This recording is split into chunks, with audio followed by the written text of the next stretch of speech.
Hi friends, welcome to SKYS. ఈరోజు వీడియోలో ఇంట్లోనే పర్ఫెక్ట్గా నువ్వుల చిక్కీ ఎలా చేయాలో చూపించబోతున్నానండి. చాలా ఈజీగా చేసుకోవచ్చు. సరైన కొలతలతో చిన్న చిన్న టిప్స్ పాటించి చేశారంటే బయట స్వీట్ షాప్లో కొన్నట్టే వస్తుంది. ఇంకా ఆలస్యం చేయకుండా ఈ పర్ఫెక్ట్ నువ్వుల చిక్కీ ఎలా చేయాలో చూసేద్దాం. ముందుగా స్టవ్ మీద గిన్నెను పెట్టుకుని దానిలోనికి 2 కప్పుల నువ్వులను వేసుకొని వేయించుకోవాలి. ఏ కప్పుతో అయితే నువ్వులు తీసుకుంటామో అదే కప్పుతో బెల్లం కూడా తీసుకోవాలి. అప్పుడే నువ్వుల చిక్కీ పర్ఫెక్ట్గా వస్తుంది.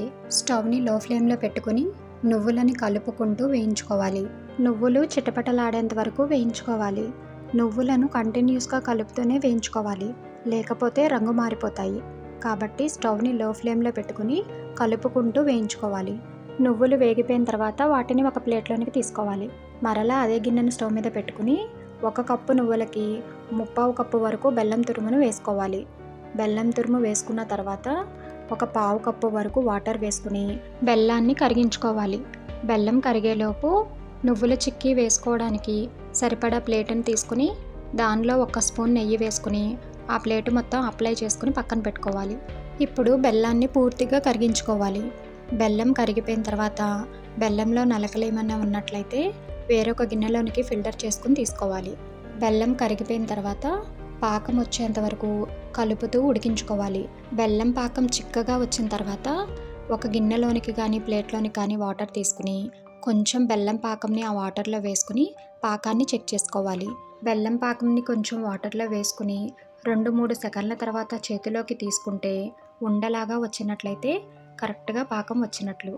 కానీ ఇక్కడ ఉండ రాలేదు అంటే పాకం ఇంకా రాలేదు కాబట్టి మరలా పాకాన్ని ఉడికించుకోవాలి. స్టవ్ని లో ఫ్లేమ్లో పెట్టుకుని కలుపుకుంటూ మరికొంచెం దగ్గరకు అయ్యేంత వరకు బెల్లం పాకంని ఉడికించుకోవాలి. బెల్లం పాకం మరొక 2 నిమిషాలు ఉడికిన తర్వాత మరలా వాటర్లోకి కొంచెం బెల్లం పాకం వేసుకుని 2-3 సెకండ్ల తర్వాత చేతిలోకి తీసుకుంటే ఉండలాగా వస్తుంది. ఆ ఉండను పట్టుకుని సాగతీసినట్లయితే బెల్లం పాకం సాగినట్లయితే బెల్లం పాకంని మరొక 2 నిమిషాల పాటు ఉడికించుకోవాలి. ఇక్కడ చూపిస్తున్నట్లుగా బెల్లం పాకం సాగుతుంది కాబట్టి మరొక 2 నిమిషాలు కలుపుకుంటూ బెల్లం పాకం ఉడికించుకోవాలి.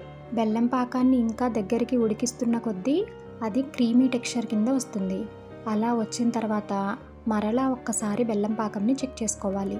కొంచెం బెల్లం పాకం తీసుకొని వాటర్లో వేసుకుని 2-3 సెకండ్ల తర్వాత ఆ ఉండని చేతిలోకి తీసుకుని పాకాన్ని సాగతీస్తే సాగకుండా ముక్క విరిగినట్లయితే పాకం కరెక్ట్గా వచ్చినట్లు. అలా అయినా సరే లేకపోతే బెల్లం పాకంని ప్లేట్లోకి వేసుకుంటే ఇక్కడ చూపించినట్లుగా సౌండ్ వచ్చేంత వరకు బెల్లం పాకం ఉడికించుకుంటే సరిపోతుంది. తర్వాత బెల్లం పాకంలోనికి 1 టీ స్పూన్ యాలకుల పొడి, కొంచెం వంట సోడా, 1 స్పూన్ వరకు నెయ్యి వేసుకుని బెల్లం పాకం అంతా ఒక్కసారి బాగా కలుపుకొని ఆ వంట సోడా, నెయ్యి, యాలకుల పొడి అన్నీ బెల్లం పాకంలో బాగా కలిసిపోయిన తర్వాత స్టవ్ ఆఫ్ చేసుకుని వేయించుకున్న నువ్వుల్ని ఆ బెల్లం పాకంలో వేసుకోవాలి. నువ్వులన్నీ బెల్లం పాకంలో వేసేసుకుని బాగా కలుపుకోవాలి. బెల్లం పాకం అంతా నువ్వుల్లో బాగా కలిసేలాగా కలుపుకోవాలి. 1 కప్పు నువ్వులకి 1/4 కప్పు వరకు బెల్లం తీసుకున్నాం కాబట్టి కరెక్ట్గా బెల్లం సరిపోతుంది. ఏ మాత్రం పాకం మిగలకుండా ఎక్కువ కాకుండా తక్కువ కాకుండా కరెక్ట్గా నువ్వులకు బాగా పడుతుంది. బెల్లం పాకం బాగా కలిసిపోయిన తర్వాత నెయ్యి రాసిన ప్లేట్లోనికి వేసుకోవాలి. ఆ నువ్వుల మిశ్రమం అంతా ప్లేట్లోనికి వేసేసుకుని అడుగున ఫ్లాట్గా ఉన్న ఒక గ్లాసును కానీ గిన్నెను కానీ తీసుకుని అడుగున కొంచెం నెయ్యిని అప్లై చేసి నువ్వుల చిక్కీని స్ప్రెడ్ చేసుకుంటే ఈజీగా స్ప్రెడ్ అవుతుంది. నువ్వుల చిక్కీ ఎంత మందంగా కావాలో చూసుకుంటూ స్ప్రెడ్ చేసుకోవాలి. అలా ఈవెన్గా నువ్వుల చిక్కీని స్ప్రెడ్ చేసుకుని వేడిగా ఉన్నప్పుడే ఏ సైజులో కావాలో ఆ సైజులో, ఏ షేప్లో కావాలో ఆ షేప్లో కట్ చేసుకోవాలి. అలా వేడిగా ఉన్నప్పుడే ఘాట్లు పెట్టుకున్నట్లయితే చల్లారిన తర్వాత ఈజీగా పీసెస్ చేసుకోవచ్చు. అలా ఘాట్లు పెట్టుకున్న తర్వాత పూర్తిగా చల్లారిన తర్వాత పీసెస్ చేసుకుంటే చాలా పర్ఫెక్ట్గా వచ్చే నువ్వుల చిక్కీ రెడీ అయిపోయినట్లే.